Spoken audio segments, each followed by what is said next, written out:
ৰাজ্যত ধাৰাবাহিক হাতী মানুহৰ সংঘাত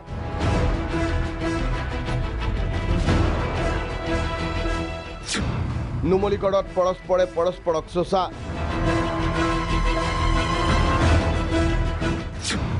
কামপুৰত ৰাইজৰ নিদ্ৰা হৰিছে বন্যহস্তীৰ জাকে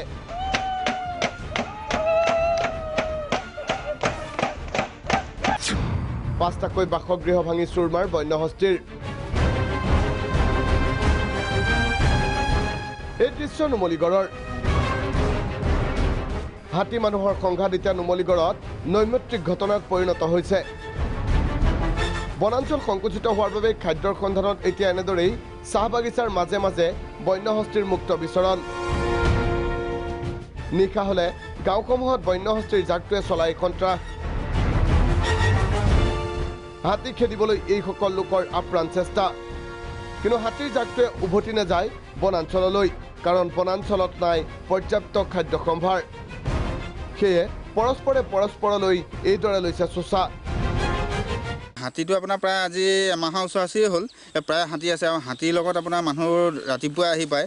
আৰু বাগানতো কাম কৰিব পৰা নাই মানুহে হাতীৰ কাৰণে আৰু খাব নোপোৱাৰ কাৰণে আপোনাৰ এতিয়া প্ৰব্লেম বহুত হৈ গৈছে একে দৃশ্য কামপুৰৰ নিশা বন্যহস্তীৰ জাকটোৰ কৰহাৰ গাঁও পাটিয়াপামত পাঁচটাকৈ বাসগৃহ ভাঙি লণ্ডভণ্ড কৰাৰ পিছত পুৱাৰ ভাগত চংজোৰাই আৰু চাংচকী অঞ্চলৰ বহু বিঘা সৰিয়হ খেতি বিনষ্ট কৰে লগতে ঘৰত ছপাই থোৱা ধান খাই তহিলং কৰে বন্যহস্তীৰ জাকটোৱে আজি প্ৰায় একমাহ মানে আৰু প্ৰায় একমাহমান হাতীয়ে মানে আমাৰ এই অঞ্চলত কামপুৰ আৰু জুমলামখৰি মাজখণ্ডতে আৰু প্ৰায় এমাহ ধৰি সন্ত্ৰাস চলাই আছে আজি দুদিনমানৰ আগতে এই ট্ৰেইন লাইনৰ দক্ষিণ চাইডে আহিছে দক্ষিণ চাইডে আহি পেলাই কালি পটিয়াপামত ভাঙিছে আজি কহা গাঁৱত ভাঙিছে 3টা ঘৰ এতিয়া এনেদৰেই নৈমিত্তিক ঘটনাত পৰিণত হৈছে হাতী মানুহৰ সংঘাত